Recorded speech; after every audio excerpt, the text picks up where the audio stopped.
Hello,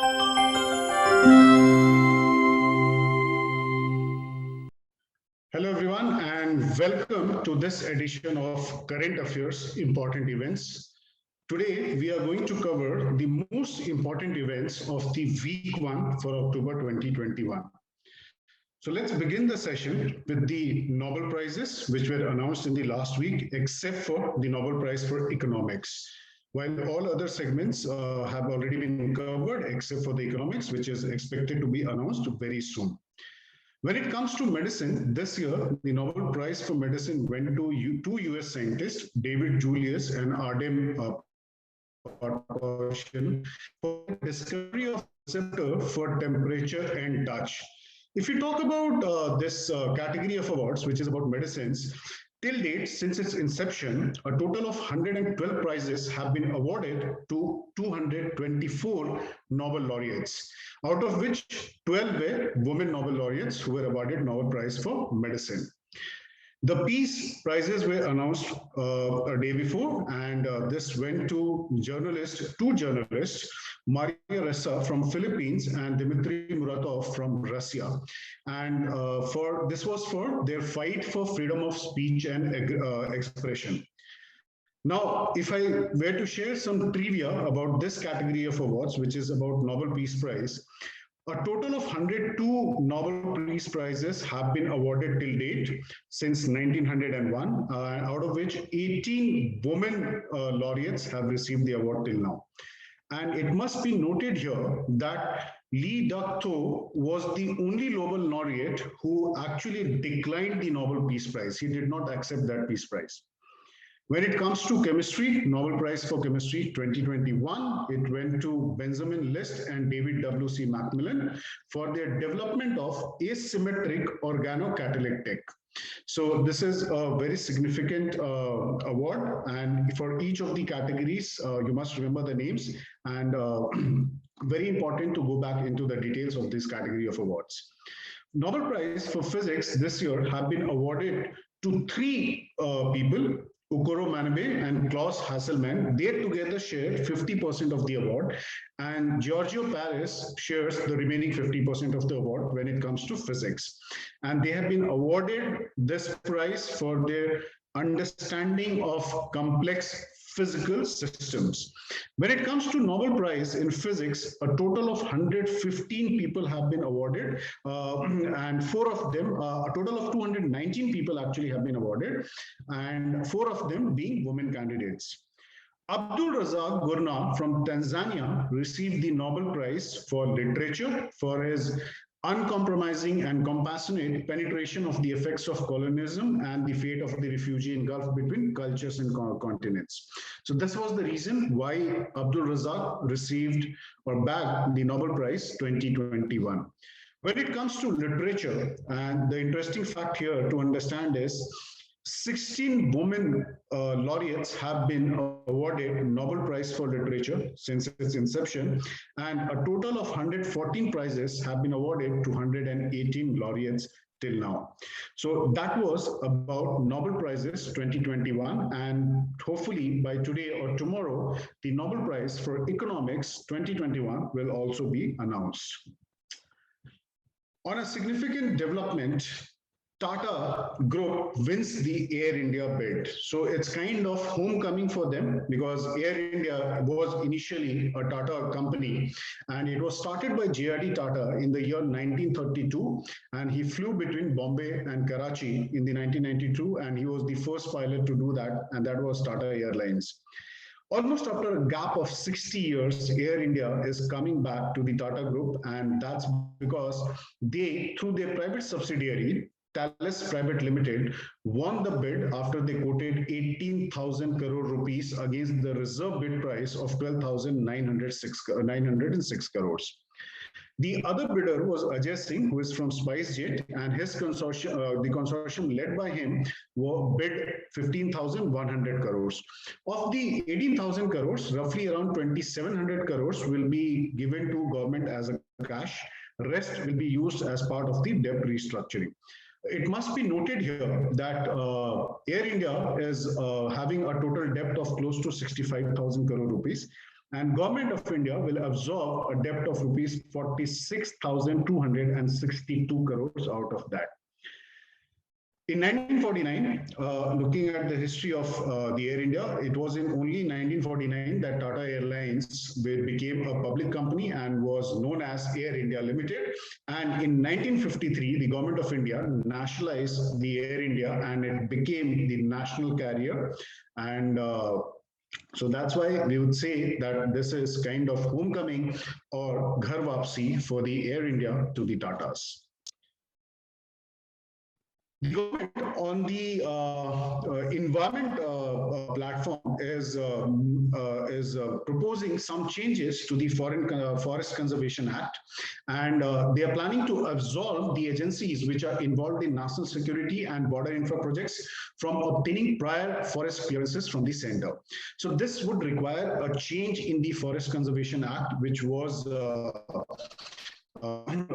enacted in the year 1980 and also amended in 1988. According to this act, even these entities require such permissions from the forest clearance permissions, basically. The government, at the same time, also is planning to exempt land acquired before 1980 by the public sector bodies, such as the railways.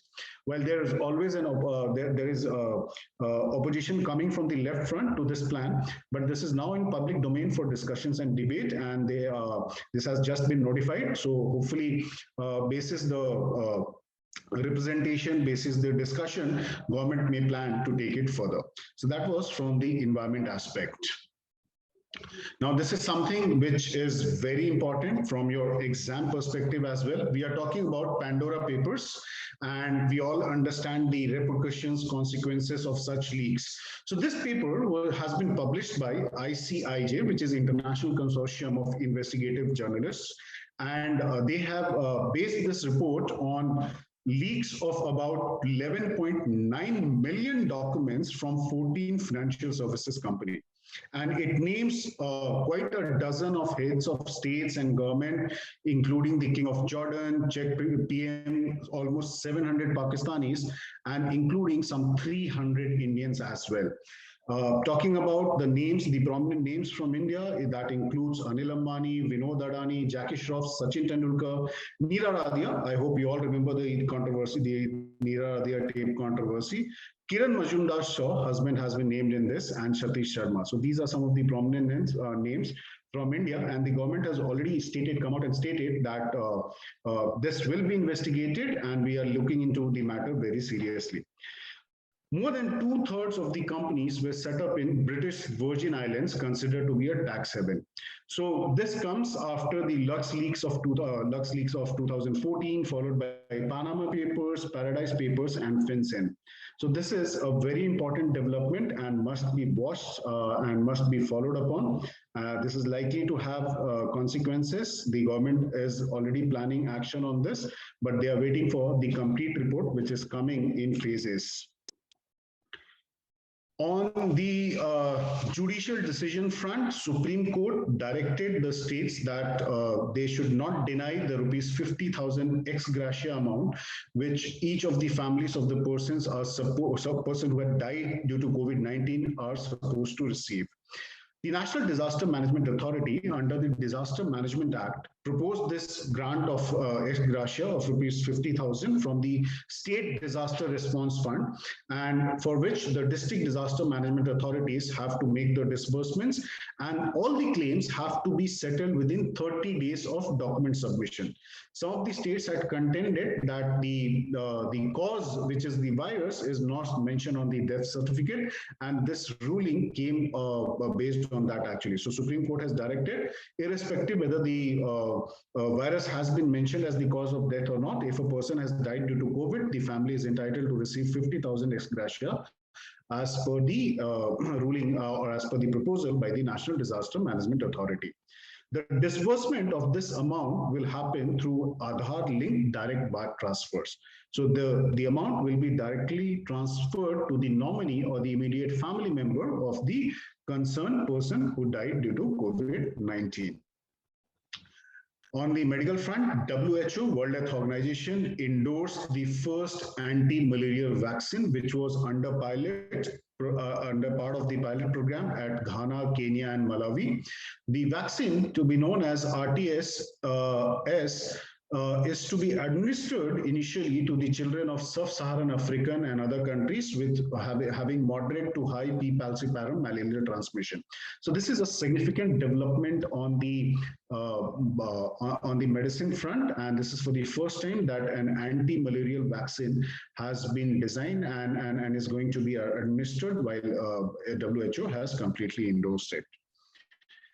On the economic front, Reserve Bank of India recently held its scheduled meeting about the interest rate. While the interest rate were not touched upon, not changed, RBI halted its bond buying scheme under the GSEC acquisition program, which is Government Securities Acquisition Program, GSAP. If you look at the last 6 months of this fiscal, in the first 6 months of this fiscal, the total liquidity which has been injected into the system is close to 2.37 lakh crores as against 3.1 lakh crores in the entire financial year 2021.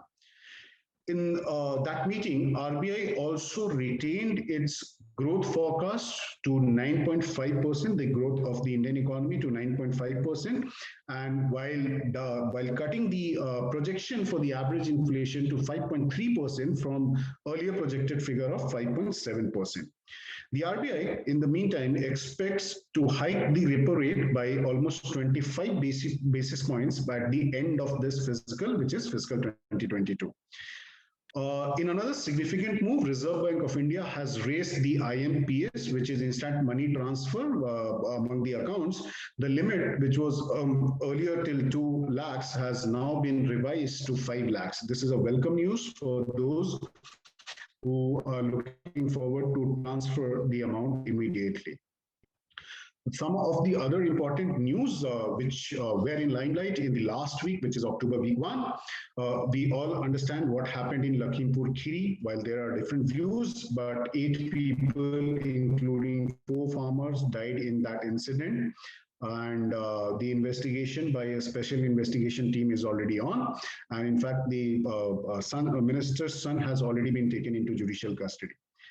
20 people so far have been arrested in the cruise ship Cordiella drug bust case by the Narcotics Control Bureau, which also includes arrest of Shahrukh Khan's sons, Aryan Khan. Fumio Kishida elected as the new Prime Minister of Japan, and that's on the international front. The tensions between China and Taiwan has further escalated after China, for the 3rd time, sent its Air Force aircrafts into the Taiwan territory. And while the president of China has clearly stated that they are looking for a peaceful reunification of Taiwan into China. India and China held their 13th meeting on disengagement across the entire line of control, especially the Ladakh region. The credit agency Moody has revived the rating of Indian economy to stable from negative. So that's a welcome news, and usually at certain intervals, these credit agencies give some rating, and which is considering the business environment, overall the economic environment of the country. On the sports front, India has withdrawn both its hockey team, the men's team and the women's team, from Commonwealth Games 2022, in which are scheduled to be held in Birmingham next year, citing COVID-19 concerns.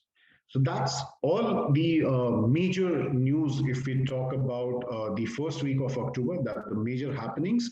And you must get into this, read through this, do a little bit of in-depth research.